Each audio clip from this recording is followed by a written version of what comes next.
యాక్చువల్గా సుమన్ గారిని భానుచంద్ర గారిని పెట్టి సినిమాలు తీసే టైంలోనే కదండి సుమన్ గారు అనుకోకుండా ఒక బ్యాడ్ ఇన్సిడెంట్లో ఇరుక్కోవడం, అంటే ఒక ఆయన మీద ఒక అపవాదు రావడం, అనుకోకుండా ఒక స్కాండిల్ లాంటిది.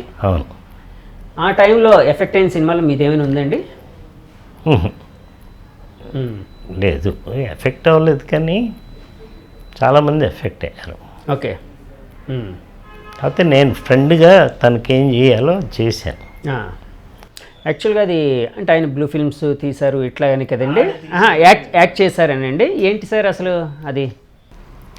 ఏ స్టేట్కైనా ఓ సీఎం, ఓ డీజీపీ, ఇంకొకళ్ళు కాంట్రాక్టర్స్ ఉంటారు కదా, లిక్కర్ కాంట్రాక్టర్, వీళ్ళ ముగ్గురే పవర్ఫుల్.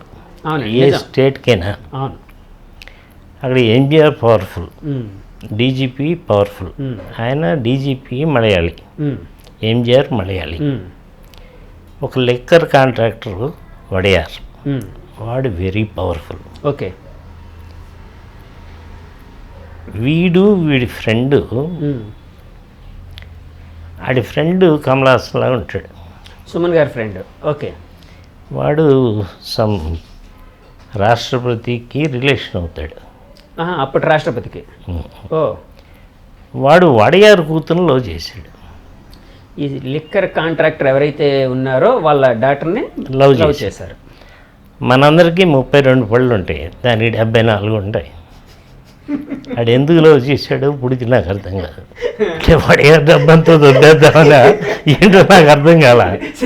Single time settlement. సుమన్కి ఏంటంటే ఆ డీజీపీ కూతురు వీటంటే ఇష్టం. సుమన్ అంటే ఇష్టపడేది డీజీపీ కూతురు. సుమన్ ఎక్కడ షూటింగ్ అన్నా డీజీపీ కూతురు అండి, లేకపోతే డీజీపీ. ఓకే. సుమన్ గారిని డీజీపీ కూతురు ఇష్టపడేది, వడియార్ గారి కూతుర్ని సుమన్ గారి ఫ్రెండ్ ఇష్టపడేవాడు. ఓకే. ఆడు అసలు బైక్ని తీసుకెళ్ళి ఇలా లేపేసి ఇలా తిరిగి ఇలా పెడతాడు. చాలా విన్యాసాలు చేశాడు సార్. ఆయన కూడా యాక్టర్ అండి? కాదు, అంటే ఏదో రాష్ట్రపతి మనోడో ఏదో. సరే.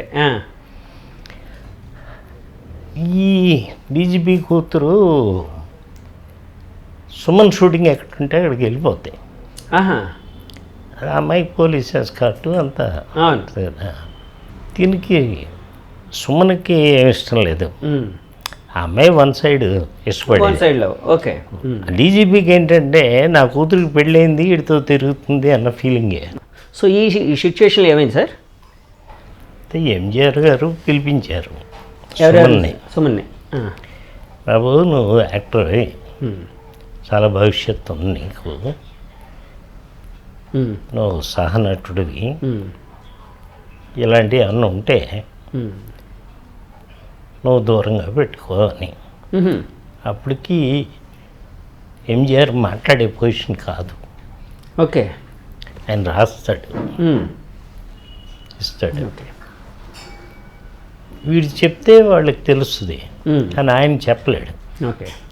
నాకు చెప్తాం కాదు, అది చెప్పాల్సింది అమ్మాయికి అని చెప్పి ఇతను స్మూత్గానే చెప్పినా అది ఆయనకి ఇష్టం లేదు, ఆయన చెప్పిన విధానం.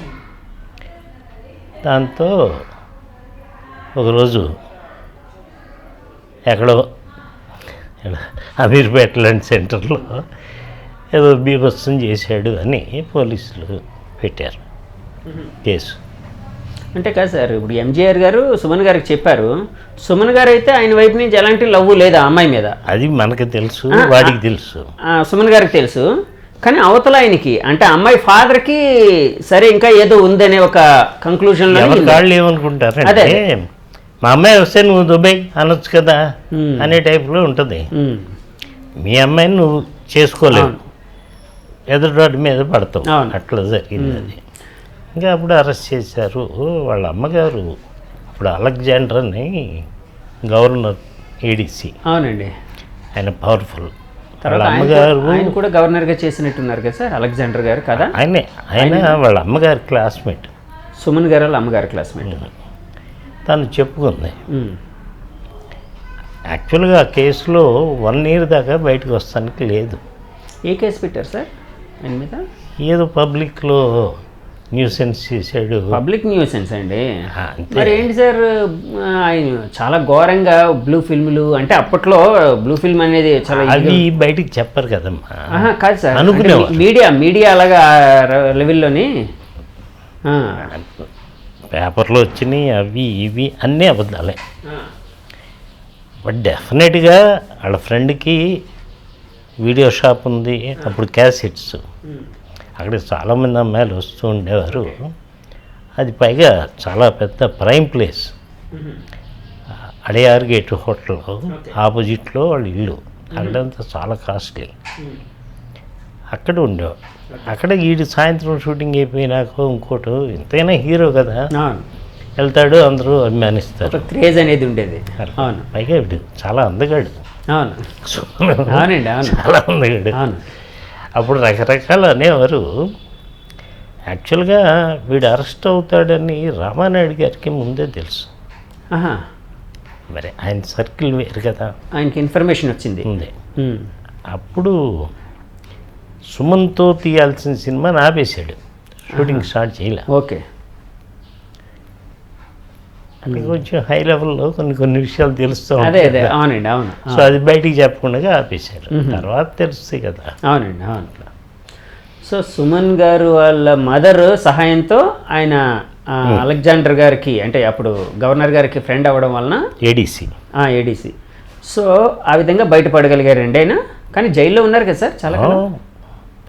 జైల్లో ఉన్నాడు. జైల్లో ఉండగా తనకి బెయిల్ ఇచ్చారు. బెయిల్ రాకూడదు, రాదు ఆ చట్టంలో, ఆ సెక్షన్లోనే. ఓకే, రాదు. వాళ్ళ అమ్మ అదృష్టం. వాళ్ళ అమ్మ ఎప్పుడు దేవుడిని, తన విద్యనే నమ్ముకుంటుంది, తన కొడుకుని బాగా చూసుకోవాలి అనేది వాళ్ళ మదర్ యాంబిషన్. సో ఈవిడ గవర్నర్ని కలుస్తూ ఇవన్నీ చేసేది. మొత్తానికి 2-3 monthsలో బయటకు వచ్చాడు. ఆ కేసులన్నీ మాఫీ అయిపోయి కదండి. అప్పటికి అవ్వలేదు నేను చెప్పే అప్పటికి. అది 85 ఎప్పుడో, నా డాకు 84 అయిపోయింది. ఓకే, 85లో ఇన్సిడెంట్ జరిగింది. అప్పుడు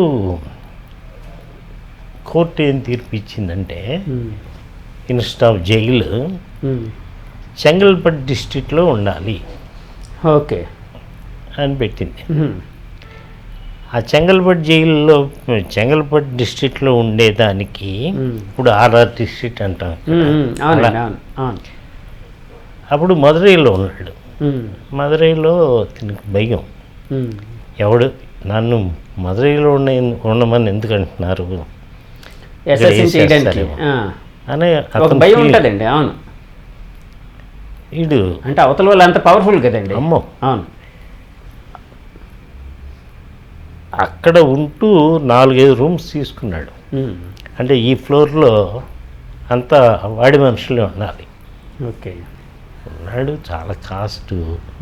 పైగా సుమను జైలుకి వెళ్ళే ముందు వాడి దగ్గర డబ్బు అంతా ఫ్రెండ్స్కి ఇచ్చేవాడు. సో ఇప్పుడు జైలు నుంచి 5 గంటలకు రిలీజ్ అయ్యి వచ్చాడు. ఫ్రెండ్స్ దగ్గరికి వెళ్ళాడు, డబ్బు ఏమన్నా ఉందా అని. ఎవడో ₹1 వీడు రేపు పొద్దున్న ఫ్లైట్లో మదురై వెళ్ళాలి. రేపు పొద్దున మదురైలో 10ంటికి సంతకం పెట్టాలి. ఓకే, అక్కడ పోలీస్ స్టేషన్ అఫీషియల్స్ ముందు సంతకం పెట్టకపోతే మళ్ళీ ప్రాబ్లం. అవును, బెయిల్ అనేది రద్దు అయిపోతుంది కదండి. సరే, ఈలోపు నేను ఆర్ నాగేశ్వరరావు కొడుకు, నేను. ఆర్ నాగేశ్వరరావు అంటే విలన్గా చేసేవారు. ఎన్టీఆర్ గారికి వాళ్ళకి పోటీగా చాలా హైట్గా ఉండేవారు ఆర్టిస్ట్. దొంగరాళ్ళలో మంచి క్యారెక్టర్. అవును, అవును. ఆడు నేను మేమందరం మదురైలకి బస్సులో వెళ్ళాం నైట్. ఈయన్ని తీసుకునండి, సుమన్ గారిని తీసుకుని. ఈడు పొద్దున్న ఫ్లైట్లో వస్తాడు. మరి డబ్బులు ఎలా సమకూరారు సార్? ఆడేదో అదే ఫ్రెండ్స్ అయితే ఇవ్వలేదు, పాపం ఏదో అవస్థలు పడి వచ్చారు. అప్పుడు సారథి అని మేనేజర్ ఉండేవాడు, చనిపోయాడు. తనేదో ఏర్పాటు చేసి ఉంటాడు. ఓకే, మేము మటుకు మా సొంత డబ్బు. మీరు మదురై వెళ్ళిన తర్వాత ఏం చేశారు సార్? అంటే ఆయనకి మోరల్ సపోర్ట్ లాగా? అంతే. వెళ్ళి మేము ఒక 3-4 డేస్ ఉండి ఏమవుతుంది అడిగి ధైర్యం చెప్పి మేము వచ్చేసాం. రకరకాల పాత పేపర్లు అన్నీ చూసినప్పుడు తెలిసిన విషయం ఏంటంటే చాలా గాసిప్స్ వచ్చాయి. సుమన్ గారు జైలుకి వెళ్ళడానికి పలానా వాళ్ళ కారణం అని చెప్పి. ఈవెన్ చిరంజీవి గారి మీద కూడా, అంటే అప్పుడు పత్రికలు అట్లా రాశాయి. అంటే అది అడుగుతున్నానండి, అంతవరకే నేను. అంటే అందులో నిజం ఉందని కాదు నా ఉద్దేశం. అంటే సుమన్ అనే వ్యక్తి ఒక అందగాడు, అప్పుడే ఒక యాక్షన్ సినిమాలు చేస్తూ ఒక మంచి హీరోగా ఎమర్జింగ్ అవుతూ ఉన్నాడు, ఎదుగుతూ ఉన్నాడు. సో నాకు పోటీ వస్తాడు అనే కాన్సెప్ట్లో చిరంజీవి గారు చేయించారని చెప్పి అప్పట్లో పత్రికల్లో చాలా ఘోరమైన రాతలు వచ్చాయండి. అవి మీరు చూసే ఉంటారు కదండి. అప్పుడు అవి చూసినప్పుడు మీకు ఏమనిపించింది సార్? అవన్నీ అబద్ధాలు. అప్పుడు చిరంజీవి ఏం పెద్ద హీరో కాదు, ఒక్క ఖైదీ ఏదో ఒకటి వచ్చింది. ఎవరి ఇమేజ్లు వాళ్ళకు ఉన్నాయి. డెఫినెట్గా సుమన్ అందగాడు, దాంట్లో డౌట్ లేదు. అలా అని ఒక చిరంజీవి గారు, ఒక సాగర్ గారు ఆ లెవెల్కి చేయలేరు, ఇంపాసిబుల్. ఇది జరిగింది 3 పిల్లర్స్కి మధ్యన, ఒక ఒడయార్, ఒక డీజీపీ, ఒక ఎన్టీఆర్. ఈ ముగ్గురే ఒక సిటీకి అధిపతులు, తమిళనాడుకి. సో వీళ్ళ ముగ్గురికి జరిగిన అన్యాయమే మీకు నేను చెప్పింది. అందులో వాళ్ళు అన్యాయం అనుకుంటున్నారు, అది అన్యాయం కాదు. అవును, సుమన్ గారి పాయింట్ ఆఫ్ వ్యూలో అసలు ఆయనకి ఏ పాపం తెలియదు, క్వశ్చనే లేదు. ఇరికించారు ఫ్రేమ్డ్గా, అంతే. అది ఆ డీజీపీ పవర్స్తో ఇరికించారు, అలా జైలుకి వెళ్ళాడు. ఇంకోటండి, చిరంజీవి గారికి ఆ టైప్ ఆఫ్ మెంటాలిటీ కూడా లేదు కదండి. ఆయన ఫస్ట్ నుంచి ఆ టైప్ ఆఫ్ మెంటాలిటీ కూడా అన్నీ ఎద ఊహలు సార్. అప్పట్లో రకరకాల గాసిప్ పత్రికలు, ఇవి అవి ఈ విధంగా తప్పుడు ఆరోపణలు. చిరంజీవి గారు కూడా చాలా హర్ట్ అయ్యి ఉంటారు కదండి ఆ వార్తలు చూసినప్పుడు. డెఫినెట్గా హర్ట్ అవుతుంది కదా సార్. ఏమాత్రం సంబంధం లేదు దానికి. జరిగింది నిజమే అయితే నువ్వు చెప్పుకున్నా బాధపడవు, జరిగింది అబద్ధమైనప్పుడు అందరం బాధపడతాం. అవును, అదే నాకు జరిగినా బాధపడతాం. అవునండి, ఎవరైనా. సార్ అలాగే మాస్ మహారాజాగా పిలువబడుతున్న రవితేజ, అంటే ఇప్పుడు మాస్ మహారాజా అని అందరూ వాళ్ళ అభిమానులు, బయ్యర్స్ వాళ్ళు పిలుచుకుంటూ ఉన్నారు. చాలా పెద్ద హీరోగా ఉన్నాడు అతను. ఒకప్పుడు చిన్న హీరోగా ఉండేటప్పుడు మీ సినిమా క్షుద్ర అనే సినిమా చేశాడు. అవును. ఆ తర్వాత అతని సినిమా ఇట్లు శ్రావణి సుబ్రహ్మణ్యం అనుకుంటాను, అది రిలీజ్ అయ్యి ఒక మంచి రేంజ్ వచ్చేసింది. మీది షూటింగ్ సగంలో ఉంది ఆ సినిమా. అప్పట్లో ఆయన వచ్చి సినిమా చేయను అని అన్నాడంటండి, మీతో గొడవ పడ్డాడట, నిజమేనండి? కమిట్మెంట్ సరే, మాటలు. కాకపోతే ఏంటంటే నేను కానీ ఒక ఇష్యూ అయితే నడిచింది కదా సార్, ఏదో చిన్న ఇష్యూ అయితే నడిచింది కదండి. అది నా పర్సనల్. ఓకే, ఆ సినిమాకి డేట్లు ఇచ్చాడు, చేసాం, అంతా అయిపోయింది.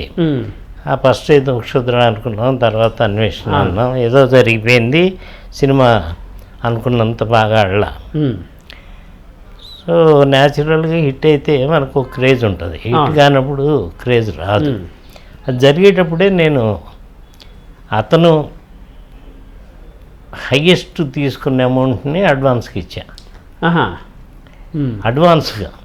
ఓకే, తను 10 రూపాయలు తీసుకుంటున్నాడు అంటే హైయెస్ట్, నేను 10 రూపాయలు అడ్వాన్స్కి ఇచ్చాను. అంటే ఇది మీరు ఇట్లు శ్రావణి సుబ్రహ్మణ్యం కంటే ముందు ఇచ్చిందే కదండి? కొంచెం అటు ఇటు. అదే ముందే, ఒక నెల అటు నెల ఇటు. సరే, ఎందుకు ఇంత అన్నాడు. అదేం పెద్ద డబ్బు కాదులే భయ్యా, ఉంచు అన్నా. తర్వాత మాకు కుదరలా, ఆయన డేట్స్ ఇస్తాం, నాకు కుదరలా, నేను ఇస్తాం, కుదరలా, ఏదో సంథింగ్ జరిగిపోయి చేయలేకపోయాం. ఓకే ఓకే, అంత తప్ప. అంటే క్షుద్ర సినిమాలో ఎలాంటి ఇష్యూ లేదండి, బయట కొన్ని వార్తలు అప్పట్లో వచ్చాయి, అలాంటిది ఏం లేదు. ఓకే, ఆయన అయితే కమిటెడ్గా ఏదైతే మీకు డేట్స్ ఇచ్చాడో అదే డేట్స్కి వర్క్ చేసి వెళ్ళాడు.